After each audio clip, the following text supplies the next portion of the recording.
Alexander Calder was a great American artist, and he was a Pennsylvania artist, and he worked on two different types of sculptures. One of them was called a stabilizer, which meant it was something firmly rooted in the ground, like this. And then there was also things hanging from the sky, which were called mobiles. One of the signature parts of his artwork is the fact that he liked things that moved. He was very influenced as a young person working in art by the circus. He totally loved the circus, and he loved all the images from the circus. So we're going to take our inspiration for this project from the circus. We're going to be making a trapeze with a trapeze artist. What you need, 2 paper cups or something that you could put your poles in to make your trapeze. I'm going to use straws to put my trapeze together. If you don't have straws, you could probably use chopsticks, or you could probably also use wooden skewers. That might work just as well to put your trapeze together.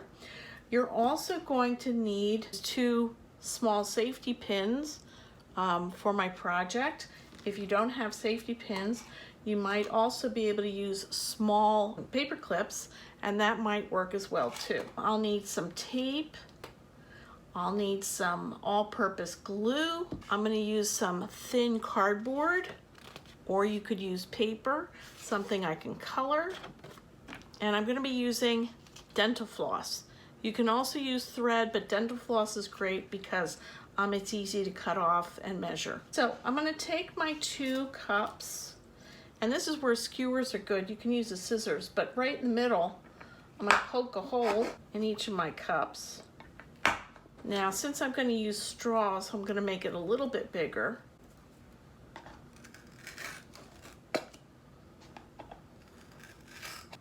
Okay, I've got one in.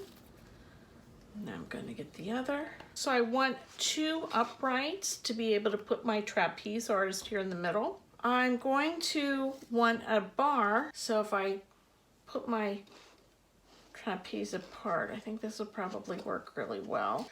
Looks like, for me, it looks like it's about 2 1/4 inches.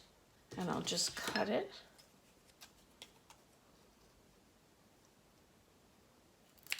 Okay. Now I'm going to take my dental floss. Okay, I can always cut it off, but that's a good place. I know I have extra there, and you can see I just easily cut it. Okay, I'm going to thread my bar of my trapeze through, and I'm going to take one of my safety pins, and you see, the reason I like the safety pin is it has a little hook. It has a little eye on the bottom. I can just thread this through and tie it. Again, if you don't have a safety pin, you can tie the thread on the stick, or you can use a paper clip. I'm going to then stick it at the bottom. Cut this off. Thread this up. Looks good. Tie this here. Measured it by holding it up. Gonna stick this inside. Twist it around. Okay. Now I have my trapeze, which I'm gonna put my trapeze artist on. So now let's see how I'm gonna do that. That's at least, I don't want my trapeze artist to hit the bottom here, so I'm gonna want he or she to be no shorter than 4 inches. So I'm gonna take a piece of cardboard, gonna measure, oh, that looks terrific, 4 inches. And we said that it's 2 1/2, so if I make my figure 2 inches wide, I'm gonna cut a piece here that's 2 inches in this direction and 4 inches in this direction. Go across 2 inches, and that'll be the size that I'll use to make my trapeze artist. Okay, This is going to be the size. I can't make it any bigger than this. I can make it a little bit shorter if I want to. But what I want to draw now is someone who I then can manipulate and fit on the trapeze. Very often they would be in costumes, circus costumes. They would have outstretched arms. They would be in holding poses and positions to show their arms out as if they were performing. So I'm thinking about all of those things while I'm drawing. I have drawn a boy performer. I'm making the hands very simple, like mittens. I can add fingers later if I want to.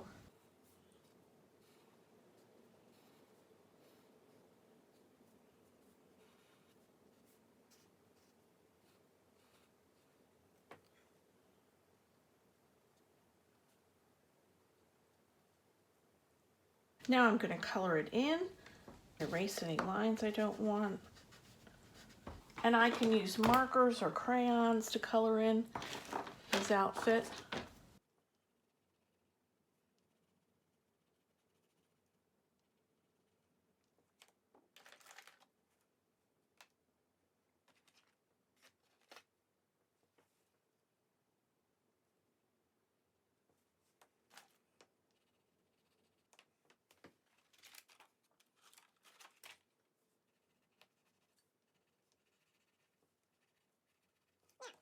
After I have my performer done, I'm going to cut it out.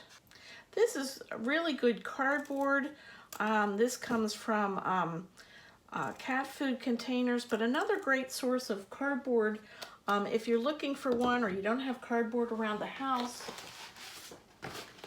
cereal box cardboard is great for using for this project. So really stuff you can find around the house to make a great moving sculpture based on the circus. I have to replicate the costume that I have on here on the back.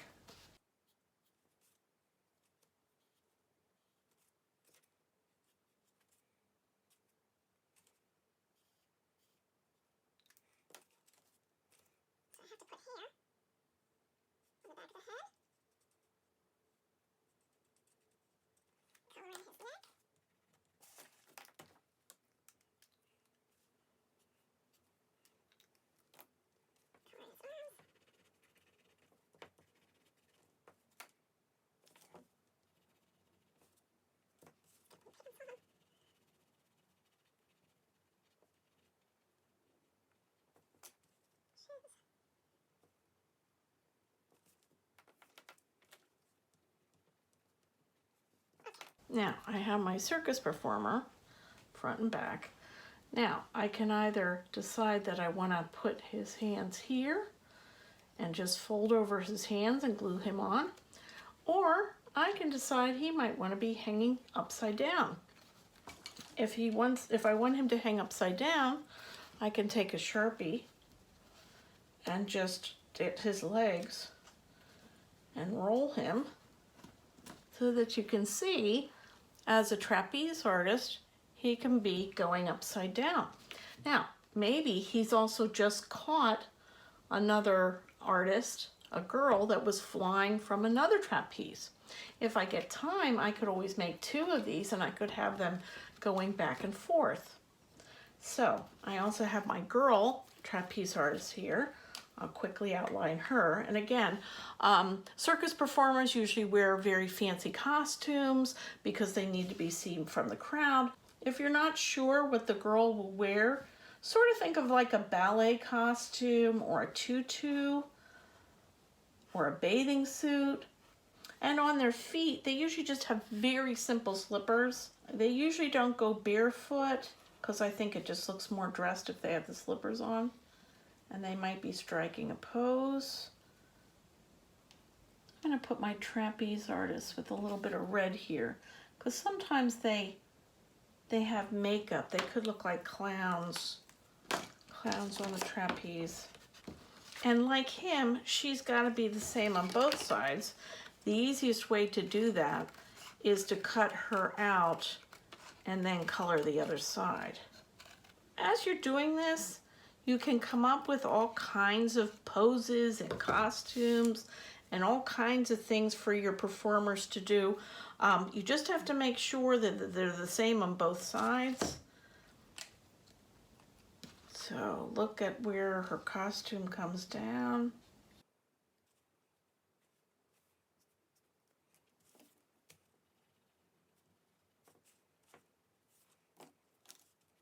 This is where the fun comes in. I can decide if I want him to have just caught her after she's doing a move, or if I want him upside down and her upside down, or them to be hand to hand.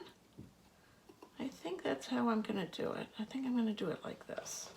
So all I really need to do, if I want to keep it in one place, is find a way to glue it together. Look, I don't even have to glue it together. And you can see here. So this is the concept behind Alexander Calder's stabilizers. They have a lot of movement. They often have a theme. And so you can practice putting together your trapeze artists and have fun with it. This is a sculpture, so enjoy.